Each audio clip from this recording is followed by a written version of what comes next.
భారతీయ జనతా పార్టీకి ముస్లింలు థ్యాంక్స్ చెప్పుకోవాలి. అలాగే ముస్లింలకి బీజేపీ థ్యాంక్స్ చెప్పుకోవాలి.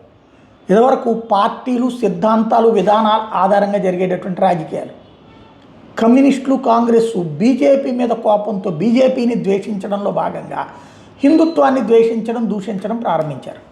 అక్కడ నుండి హిందువుల్లో ఒక కోపం పెరిగింది, అసహనం పెరిగింది. ఎందుకంటే వీళ్ళు హిందువుల్ని ద్వేషించడం, దూషించడమే కాకుండా హిందుత్వ విధానాన్ని దూషించడం, ద్వేషించడమే కాకుండా ముస్లిం విధానాన్ని ప్రోత్సహిస్తారు, క్రైస్తవ విధానాలు ప్రోత్సహిస్తారు, వాళ్ళకి అండగా ఉంటారు, వీళ్ళని అవమానిస్తుంటారు.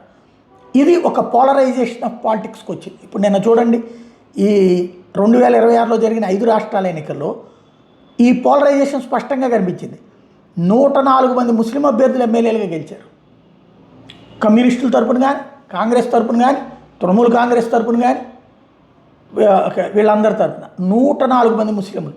భారతదేశ చరిత్రలో 5 రాష్ట్రాల్లో ఇంతమంది ముస్లిం ప్రజాప్రతినిధులు ఒక్కసారిగా గెలిచింది ఎప్పుడు లేదు. పోలరైజేషన్ ఆఫ్ ముస్లిమ్స్, అది బీజేపీ వల్ల సాధ్యమైంది.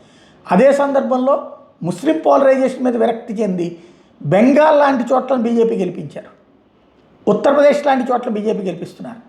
తద్వారా ముస్లింల పోలరైజేషన్ మీద విరక్తి చెందిన హిందువుల వలన ఇటు బెనిఫిట్ అవుతుంది. రాజకీయం సైద్ధాంతిక ప్రాతిపదికన కాకుండా మత ప్రాతిపదికన మారడానికి కారణం కాంగ్రెస్ కమ్యూనిస్టుల విధాన శైలి.